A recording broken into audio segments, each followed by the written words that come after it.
Hello, genealogists. It's Craig with Just Genealogy.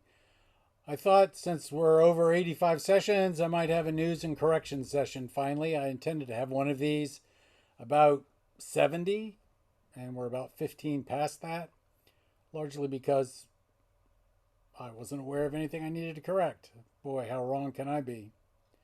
Last time we talked about news and corrections, I reminded you that the second Wednesday of every month, this month would be the 8th of the month at 5 o'clock. We will have a live stream where it's very free form and pretty much I answer questions, sort of like a Stump Craig, or I just answer questions sort of like because you have questions. So that continues. That was semi-successful last time we did it. We had several people there. Everybody seemed to enjoy it, and we'll do it again. The format of it may be again in GoToMeeting, and then we move it over. It will be recorded. So be on your best behavior, and I'll try to be on my best behavior too. So again, on the 8th of June at 5 o'clock Eastern Time. I don't know whether it's Eastern Standard or Eastern Daylight. I can't keep it straight. It's 5 o'clock, whatever it is on the East Coast. Last time I said that every Wednesday would be a full-fledged long video. That didn't work out, but it has worked out so that I'm able to do them somehow once a week. And I will continue to do that once a week. I just can't promise that it will be on Wednesday. For example, this week's will probably be on Saturday if it gets done.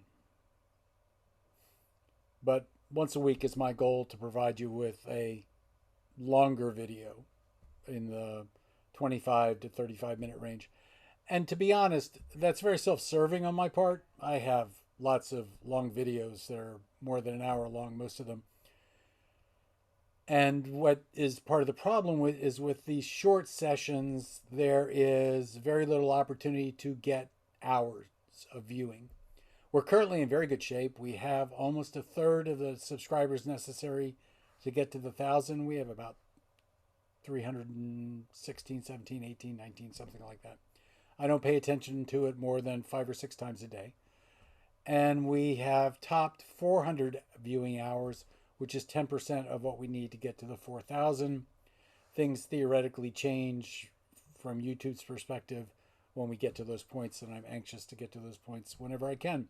So I would urge you to invite your friends to come visit me. Some of you have had the opportunity for me to take a look at some of the things that you wanted me to take a look at, and some of those have resulted in videos, and I hope that they were helpful to everybody, as well as the individual that asked me to do it. I have several of those currently working on, but the way I work is catch as catch can, and I may spend 10 minutes here this day and 10 minutes here that day until something all comes together. One of my latest projects is the Susquehanna Company. I don't think you can see that. Susquehanna Company, the Wyoming Valley in Pennsylvania. Interesting thing when all of a sudden people from Connecticut disappear and then they show up in New York and they're gone for a while and you don't know where they are, and they're probably in the Wyoming Valley, but I'll talk about that then.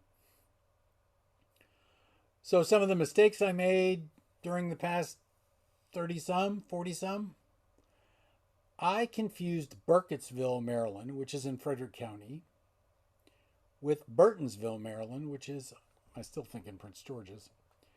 And that Amish market that I was talking about being in Burkittsville is in Burtonsville. So I was confused. 2 towns, 2 villes in Maryland, both beginning with B. I'm getting old. Talking about Maryland, Marvin Barish, who's the author of that book on the Cyclops that I talked about a few Sundays back, sent me an email, and he said that he had stopped by the Maryland Veterans Cemetery and that he was surprised to see that a cenotaph for his great uncle, Lawrence Merkel, who was a fireman in the U.S. Navy in World War I, who died on the Cyclops, was lost at sea, but a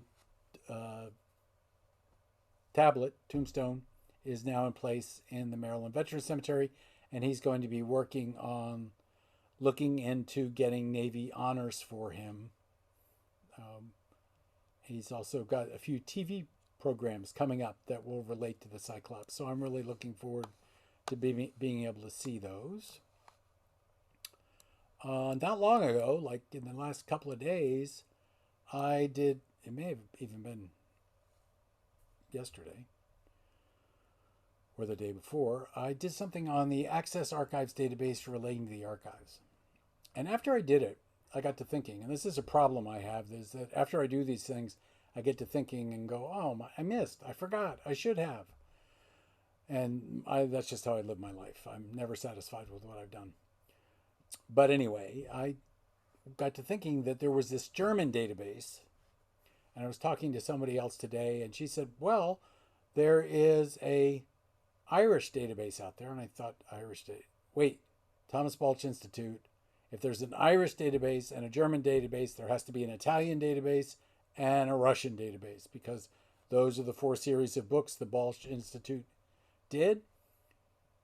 And the German stuff I know came from the Balch Institute, so I went and looked today, and in fact, there are the Irish famine immigrants, the Italians, and the Russians all out there also with the Germans. There are so many things out there in that database that I could probably do 4 more sessions, 5 more sessions on what's there, and I might do that. But I've got so many things going on right now, who knows what I'm doing. Unless somebody provides me direction, it's just going to be willy-nilly. I want to make sure that you have downloaded your copy of the Civil War Medical Surgical History, that multi-volume set that's available from the National Institutes of Health, NIH. You can download the 6 PDF files, because eventually, once I get word from some of you that you've actually got them, we'll start talking about how you can use those 6 different PDFs and how you can break them down so that it's more effective and more efficient in how you use it. I also wanted to ask if you have downloaded your copies of the Center for Military History publication number 23 relating to World War I. What I'd like to do is do a deep dive on overseas, the AEF, and then do in another session do a deep dive on the zone of the interior, which is people in the United States, and how to keep those people separate and how to deal with them down the line based on the publications that the Army's providing. Today, we finally got Bill Dollarhide's new migration book in quantity. So now I will talk within the next few days, I hope, on part 2 of building a professional library collection of your own. We'll be dealing with migration in, migration out. And I was just waiting for the Dollarhide book to show up so that we could pull it all together with Dollarhide's work and with Carrie Eldridge's multiple atlases on migration, because the combination of them looks like it is a good deal in regards to level of effort and how to save time and get a good idea why people are moving in the directions they're moving. That and the Burpee Seed catalog. You ought to download a copy of the Burpee Seed Temperate Zone map, because the Temperate Zone map is exactly how people migrated, because they don't know how to farm except in their own temperate zone. I want to be sure that you also have copies of Evidence Explained and a copy of the BCG Standards Manual, so we can get started on that as soon as I get status and books back from the National Genealogical Society. They, of course, have been off at their conference for a week in California. I understand everybody had a great time. Wish I could have been there.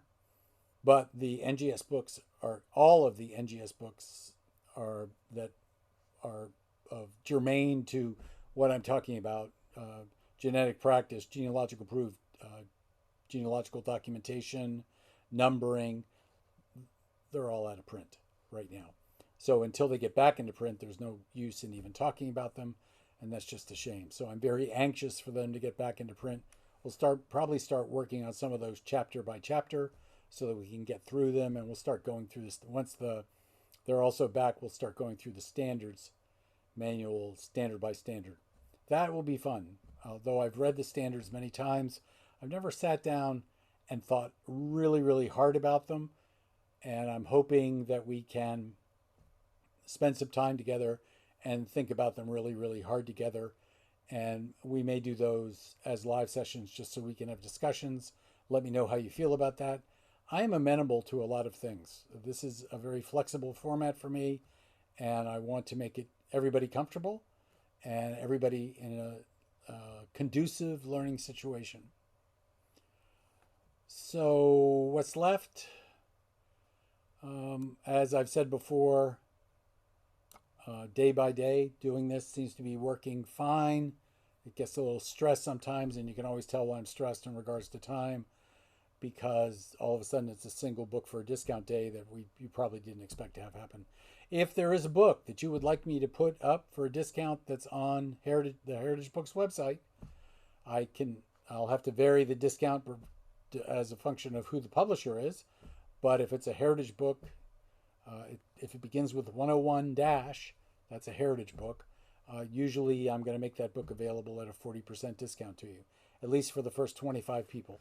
Now, since generally only 1 or 2 or 3 people are buying these books with these discounts, I don't expect we'll get to 25 people anytime real soon. That said, I want to remind you that we will have a live stream on Wednesday, June 8th, 5 o'clock Eastern Time. Please come. I look forward to it. Bring your questions. If you have things that I want to talk about ahead of time that you want to email me, please do. And I have one other thing that I forgot. This would have ended up in the next corrections. I did a video on the Kanawha River Valley after I did the Battle of Point Pleasant. What I was going to do, and what I had set up to do and forgot about, was I have an 11 by 17 copy of a map that is of the Kanawha River Valley. And if you will send me an email, and you can find my email in the video, just details, I will send you a copy of this Kanawha River map. I have other maps that over time I'll share with you, just because maps are so difficult to send to people anyway, other than electronically, and what are you going to charge for them anyway? It's just crazy. Most of the maps that I have, my map collection, is basically the maps that I found in old books as I tore them apart to create reprints to send out to folks, because that's what I do. And Book Sunday is going to be pretty full this time, because I got 22 books in today. What a day. 6 large boxes showed up from the post office, and 2 large boxes showed up from UPS. It was a full day. So we have 22 books to talk about on Sunday, maybe. Maybe I'll split it up. And also what came in basically in addition to that today was the Family Roots Publishing census guides, the individual state guides, all 50 of them, if there are 50. They're stacked up around here. Anyway, those aren't in the system yet. If you've got a burning passion for one of them, then let me know, and I'll make sure that I take the time to get it up on the website. I'm constantly putting things up on the website. If you have a burning passion about any book that is available from a genealogical publisher, it's likely that I should be carrying it, but I just haven't been able to get it up on our website. We carry Genealogical Publishing Company, Clearfield Company, Southern Historical Press, Iberian or New Papyrus, depending on when you were familiar with them, Clausen, Mountain Press, and others. Family Roots Publishing, that's the other one. So anyway, this is Craig. This has been Just Genealogy. And new news and corrections. Keep hoping for those NGS books to come back into print. I have a great as a publisher, I have a great dislike for paper shortages, and that's what appears to be where the mess is. So, see you tomorrow.